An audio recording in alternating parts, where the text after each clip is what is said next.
नमस्कार, बहुत स्वागत है आपका। मैं हूं आपके साथ समुद्र शर्मा। मध्य प्रदेश में बारिश का दौर लगातार जारी है। मौसम विभाग ने कई जिलों में येलो अलर्ट जारी किया है। भोपाल, नर्मदापुरम और जबलपुर संभाग के साथ ही रतलाम, शाजापुर, आगर, देवास, शिवपुरी, ग्वालियर सहित कई जिलों में भारी बारिश की आशंका जाहिर की है।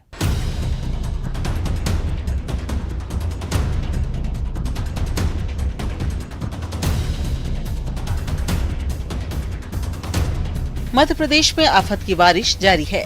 कई जिलों में बदरा जमकर बरस रहे हैं। राजधानी भोपाल में ही हालात बिगड़ रहे हैं। कोलांसी नदी का जलस्तर लगातार बढ़ रहा है, जिसकी वजह से बोरखेड़ी, कोड़िया फंदा, खुर्द सहित कई गांवों में नदी का पानी घुस गया है। कोड़िया गांव की पंचायत और उप स्वास्थ्य केंद्र में पानी भर गया है। इधर विदिशा में बेतवा नदी का जलस्तर बढ़ने लगा है। प्रशासन की टीम ने नौलखी क्षेत्र के निचले हिस्से को खाली करा दिया है, जबकि मौके पर होमगार्ड और एसडीआरएफ की टीम को तैनात किया गया है। तो श्योपुर में मूसलाधार बारिश जारी है, जिसकी वजह से पार्वती नदी का जलस्तर बढ़ गया है और पार्वती नदी खतरे के निशान से ऊपर बह रही है। श्योपुर का कोटा, इटावा और खतौली से संपर्क कट गया है। डिंडौरी में सिवनी नदी उफान पर है और नदी का पानी पुल पर चढ़ गया है, जिससे गोरखपुर से गोपालपुर को जोड़ने वाली सड़क पर वाहनों की आवाजाही प्रभावित हुई है। जिला मुख्यालय से कई गांवों का संपर्क टूट गया है। इधर बारिश की वजह से बाढ़ जैसे हालात बन गए हैं। प्रदेश के कई डैम लबालब भर चुके हैं। इनके गेट खोलने पड़े हैं। निचले इलाकों से लोगों को निकाला जा रहा है। प्रशासन अलर्ट है। भोपाल का कलियासोत, भदभदा और कोलार डैम ओवरफ्लो है। इनके सभी गेट खोल दिए गए हैं। वहीं बैतूल का पारसडोह डैम के 4 गेट खोले गए हैं, जिसकी वजह से ताप्ती नदी का जलस्तर बढ़ गया है। ताप्ती नदी पर बने एनीकेट से 3 फीट ऊपर पानी बह रहा है। यही हाल खरगोन के डेजला देवरा बांध का है। नर्मदापुरम के तवा डैम, खंडवा का ओंकारेश्वर डैम के गेट खोल दिए गए हैं। ओंकारेश्वर बांध के 18 गेट और इंदिरा सागर बांध के 12 गेट खोले जाने के बाद खरगोन के कसरावद, महेश्वर और मंडलेश्वर इलाके के लिए जिला प्रशासन ने अलर्ट जारी कर दिया है। वहीं पूरे जिले को हाई अलर्ट पर रखा गया है। मूसलाधार आफत की बारिश जारी है। लोगों को भारी परेशानियों का सामना करना पड़ रहा है। कई जगहों पर सड़कों पर सैलाब है। कॉलोनियों में लोगों के घर पानी भर गया है। गांव देहात की स्थिति और खराब है। गांव टापू बन गए हैं। जिला मुख्यालय से इनका संपर्क कट गया है। लोग इंद्रदेव से यही दुआ कर रहे हैं, थोड़ा थमकर बरसो बदरा।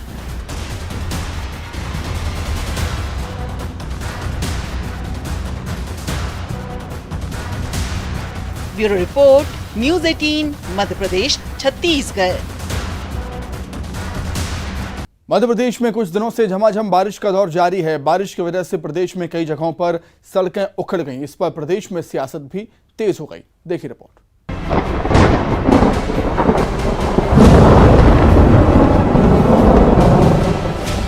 प्रदेश में मूसलाधार बारिश का दौर जारी है। बारिश की वजह से कई जिलों में सड़कें उखड़ गई हैं।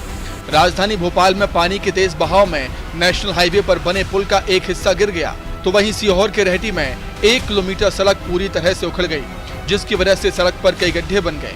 सड़कों पर बने गड्ढे ने सरकार की चिंताएं बढ़ा दी।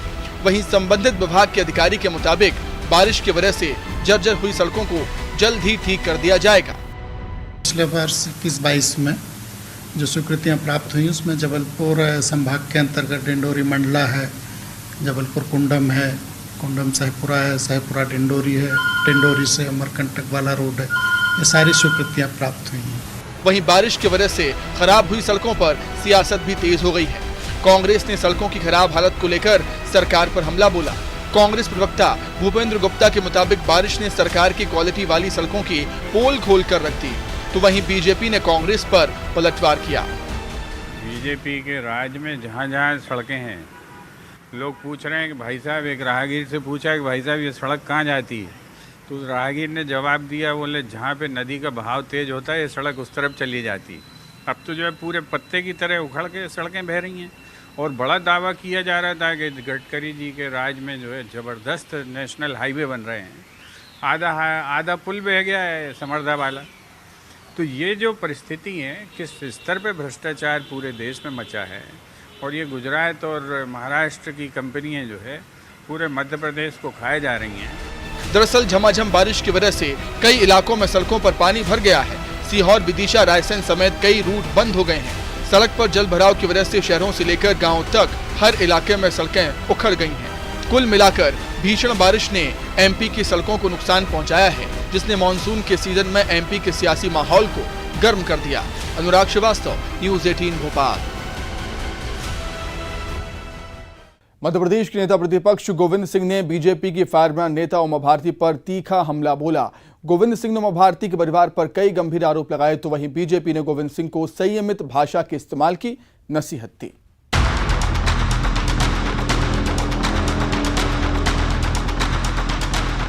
नेता प्रतिपक्ष गोविंद सिंह ने उमा भारती और उनके परिवार पर निशाना साधा है। गोविंद सिंह ने उमा भारती को आपराधिक प्रवृत्ति का बता दिया और आरोप लगाया कि उनके भाइयों के खिलाफ भी अपराध के मामले दर्ज हैं। कमलनाथ के निर्देश पर नेता प्रतिपक्ष और 7 विधायकों का प्रतिनिधिमंडल टीकमगढ़ पहुंचा था।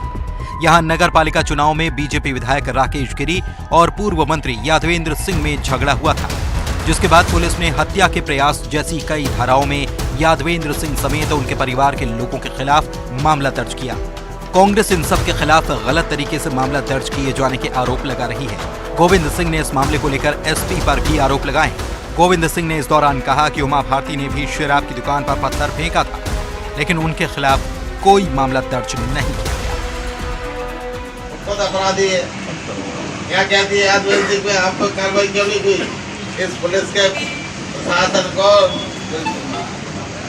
हत्या के अपराध चेतावनी दे रहा है, उसके ऊपर कार्रवाई करने के लिए, मुकदमा दर्ज करने के लिए राहत होगी पर पुलिस अधीक्षक की क्या पेट ढीली हो रही हो, क्यों नहीं हिम्मत दिखा रहे?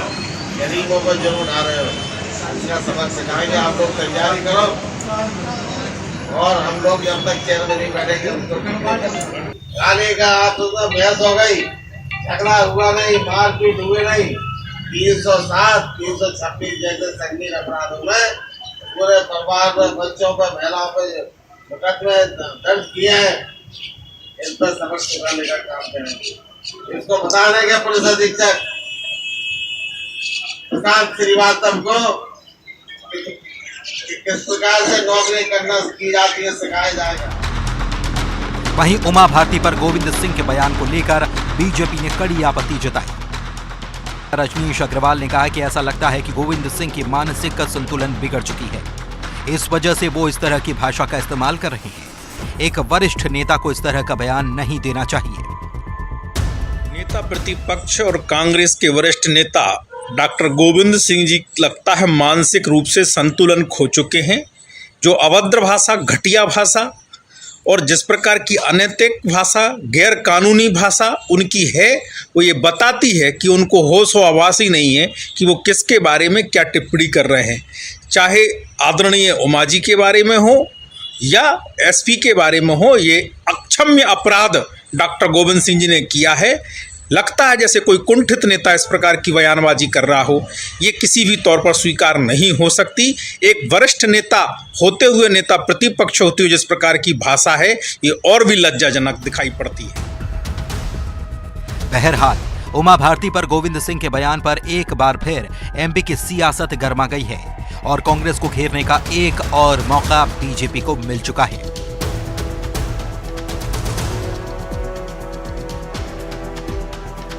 टीकमगढ़ से राजीव रावत के साथ ब्यूरो रिपोर्ट, न्यूज़ 18।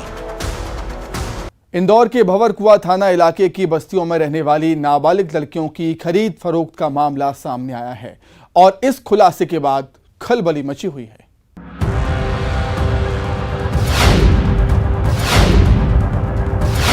विकास और उपलब्धियों की शोहरत पर सवार मिनी मुंबई पर लगा है बेटियों की खरीद फरोख्त का आरोप। इंदौर के भंवरकुआं थाना इलाके की नाबालिग बेटियों का बाजार सज गया और जिम्मेदारों के कानों पर जूं तक न रेंगी। पता चला है शादी के नाम पर होती है बेटियों की खरीद फरोख्त, जिसमें माँ बाप से लेकर दलाल तक शामिल होते हैं। दूसरे राज्यों के अधेड़ों से पैसे लेकर फूल सी बच्चियां उनके हवाले कर दी जाती हैं।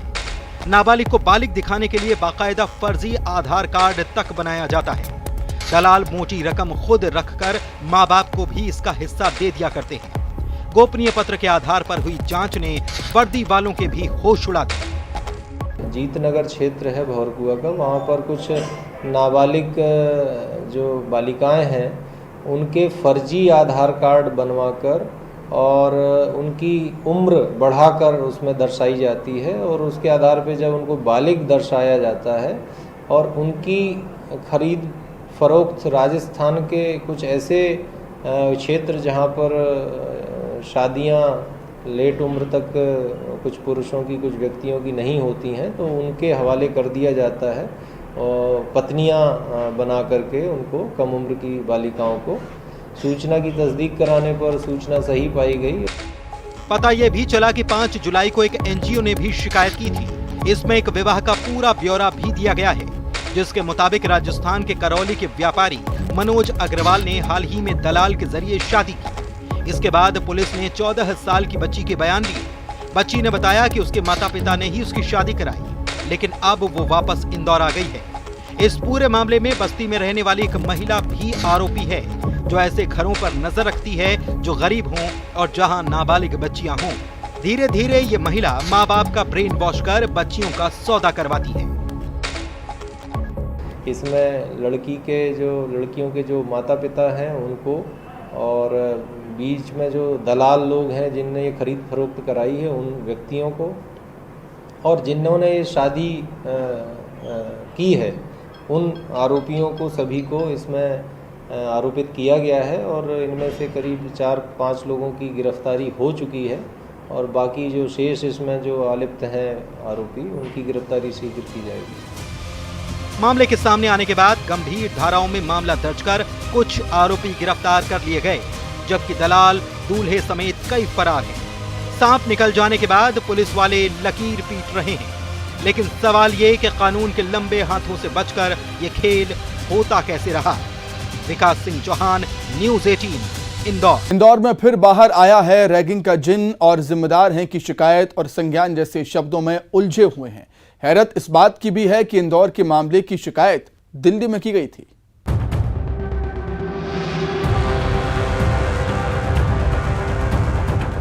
इंदौर के एमजीएम मेडिकल कॉलेज में रैगिंग का मामला सामने आया है। खास बात यह कि यूजीसी की साइट ने इंदौर मेडिकल कॉलेज को शिकायत बढ़ाई है, यानी कॉलेज में कंप्लेंट न करते हुए सीधे यूजीसी को शिकायत की गई। इसके बाद कॉलेज प्रबंधन ने एक आपात बैठक बुलाई और फिर एफआईआर की शक्ल में मामला संयोगितागंज थाने पहुंचा। जूनियर छात्रों ने 3rd ईयर के छात्रों पर प्रताड़ित करने के आरोप लगाए हैं। डीन जिस तरह सवालों के जवाब दे रहे हैं वो समझाने से ज्यादा उलझाने जैसे हैं। यूजीसी के साइट से, ऑफिशियल साइट से हमारी ईमेल आई परसों आया था, जिसमें एक कंप्लेंट थी स्टूडेंट्स की। उसके साथ उन्होंने कुछ सपोर्टिव डॉक्यूमेंट्स भी दिए थे। तो उसमें नियम है कि एंटी रैगिंग कमेटी को हमको विदिन 24 आवर्स उसको देना रहता है। तो कल हम लोगों ने 1 बजे से 3 बजे तक हमारी एंटी रैगिंग कमेटी ने उसको स्टडी किया और जो कंप्लेंट थी उसके जो सपोर्टिव डॉक्यूमेंट थे वो सब देखे। तो उसके बाद ये तय किया गया उन्हें कि इसके एफआईआर दर्ज करनी चाहिए। तो हम लोगों ने इसलिए उसकी एफआईआर दर्ज करा दी। Let the police to investigate.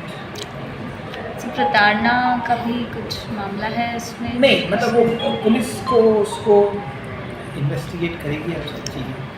Sir, आम भाषा में कहा जा सकता है कि पुराने छात्रों ने नए छात्रों के साथ कोई सताने जैसी हरकत की है?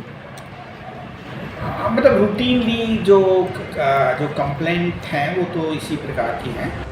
संयोगितागंज पुलिस इसकी पड़ताल कर रही है। कैसे प्रताड़ित किया गया, इस सवाल पर थाना प्रभारी के जवाब भी साफ नहीं।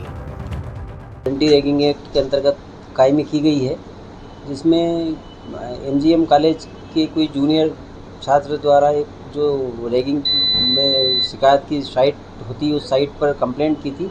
वो जब यहाँ डीन को प्राप्त हुई, उनके द्वारा एंटी रैगिंग कमेटी जो कॉलेज की उससे उसकी जांच करवाई गई। चूँकि प्रकरण तकनीकी आधार पर था और उसमें फरियादी ने भी अपना नाम वगैरह नहीं बताया था, तो वो सब एंटी रैगिंग कमेटी ने रिकमेंड किया, तो डीन द्वारा थाने पर प्रकरण दर्ज कराया गया है। पुलिस ने प्रकरण दर्ज कर अब जाँच चालू की है। ये चौंकाता है कि पीड़ितों ने महात्मा गांधी मेडिकल कॉलेज प्रबंधन को शिकायत नहीं की, बल्कि दिल्ली में एंटी रैगिंग कमेटी को शिकायत भेजी। वहां से ईमेल के जरिए एमजीएम को जानकारी मिली, तब एक्शन के नाम पर बैठकें ली गई। पुलिस के लिए चुनौती इस बात की भी है कि पीड़ित भी अज्ञात है और आरोपी भी अज्ञात है। सतलज राहत, न्यूज़ 18, इंदौर। छत्तीसगढ़ में आज से अधिकारी और कर्मचारी संगठन 5 दिनों की हड़ताल पर चले गए, जिसकी वजह से सरकारी दफ्तरों में कामकाज प्रभावित हुआ है। वहीं स्कूलों में भी पढ़ाई का असर पड़ा है। छत्तीसगढ़ के सरकारी कर्मचारी और अधिकारी 5 दिवसीय हड़ताल पर चले गए, जिससे सरकारी दफ्तरों में कामकाज बंद है। हड़ताली कर्मचारी केंद्रीय कर्मचारियों के समान 43% महंगाई भत्ता और एचआरए देने की मांग कर रहे हैं। इस आंदोलन को कलम बंद हड़ताल नाम दिया गया है। कर्मचारियों और अधिकारियों की हड़ताल 29 जुलाई तक चलेगी। हड़ताल की वजह से सरकारी दफ्तरों और स्कूलों में सन्नाटा पसरा हुआ है। छत्तीसगढ़ के सरकारी स्कूलों, सरकारी दफ्तरों में और अलग अलग विभागों में अगले 5 दिनों तक के ताला लटका मिलेगा, क्योंकि आज से लेकर 28 तारीख तक छत्तीसगढ़ के जो सरकारी कर्मचारी हैं वो हड़ताल पर हैं। डीए की मांग को लेकर डीए जो है वो केंद्रीय जो कर्मचारी हैं उनका डीए 34% तक है, और यहाँ पर जो छत्तीसगढ़ के जो कर्मचारी हैं उनका डीए 22% तक है। और यही वजह है कि केंद्रीय कर्मचारियों के बराबर डीए करने की मांग को लेकर कर्मचारी आज से 5 दिनों तक के अगले 5 दिनों तक कलमबद्ध हड़ताल पर। ये स्कूल की तस्वीरें हम आपको दिखा दें कि यहाँ पर शिक्षक स्कूल में नहीं पहुंचे, क्योंकि शिक्षक संगठन भी अधिकारी कर्मचारियों के साथ में ही सामूहिक अवकाश पर चले गए हैं। बच्चे यहाँ स्कूल में बैठे हुए हैं, लेकिन शिक्षक मौजूद नहीं है। खुद ही बच्चे पढ़ा रहे हैं और खुद ही बैठे हुए हैं। वहीं कर्मचारियों और अधिकारियों की हड़ताल पर सियासत भी तेज हो गई है। जहां बीजेपी ने इसके लिए सरकार को जिम्मेदार ठहराया, वहीं कांग्रेस ने पलटवार किया है। कर्मचारी पूरे कार्यालयों में देखेंगे आप, ताला लगा हुआ है, पूरे प्रशासन ठप है। अपने मांगों को लेकर के उन्होंने 1 दिन का नहीं बल्कि 5 दिन 6 दिन का उन्होंने बंद करने का वाहन किया है।